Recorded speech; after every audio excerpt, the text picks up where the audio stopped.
Hi, welcome to another episode of Hot Takes. For a man who seems desperate to become Prime Minister, Wes Streeting is making a bit of a pig's ear of his current job. He came in and he promised to reform the NHS, to fix it, to make it better. But experts are now saying that this approach that he's adopted is incoherent and chaotic and will not work. He says you're stuck between doctor strikes, reforms that don't make sense, money still being wasted, and basically a health secretary who's not on top of the game. And of course, this is going to be another manifesto pledge that Labour are going to break to cut NHS waiting lists because they're actually increasing, of course. There's no rise in funding. There's been a small rise in funding, but not very much. Not anything like the scale they were promising. And they said they'd end strikes by giving doctors a massive pay rise. And they gave doctors a massive pay rise, and it still wasn't enough. And as the doctors are pointing out now, they're earning, significantly less than they ought to be from 20 years ago in real terms. Inflation has been so bad that their wages never kept up. And they're on the equivalent, really, of about £20 an hour. When you see what they call resident doctors now, what we used to call junior doctors, said they're on roughly about £20 an hour when you see they do 80 odd hour weeks. He says, and at the end of the day, is a politician worth more than a doctor? And I think, no, politicians shouldn't get paid at all. But the damning findings were published in a new report by the Institute of Government. It's an independent think tank.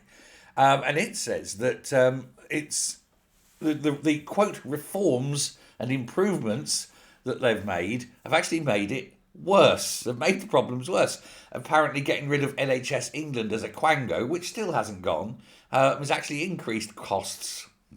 Who'd have thought it, eh?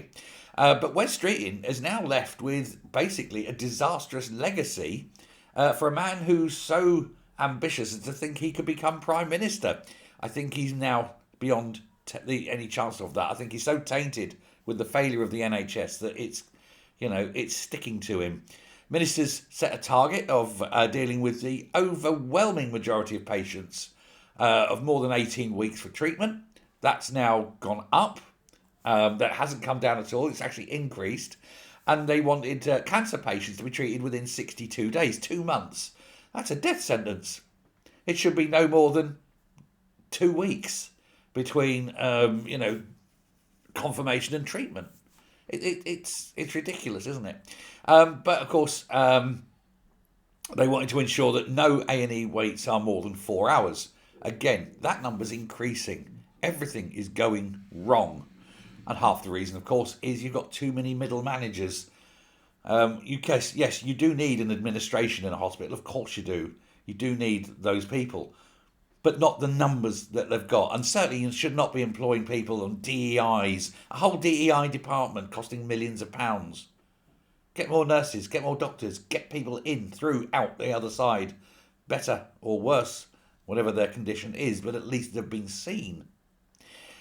But with government basically not increasing funding beyond its absolute minimum, the NHS enjoyed an annual 2.8% rise in real terms, which is nice, but it's not much and it's not good enough. Now, when I say real terms, I mean that's taking into consideration inflation. But that 2.8% has been eaten away by admin costs on painting rainbows over zebra crossings, on basic maintenance of hospitals that are falling apart. It's not going into where it's needed. Patient care, as evidenced by ever-increasing waiting lists. And, of course, the BMA has had to deal and step in. They're trying to reset relations with the NHS staff, both nursing and doctors. The nurses are not happy that the doctors are getting these big pay rises, and they're not. They're going to be the next lot that go, and who can blame them?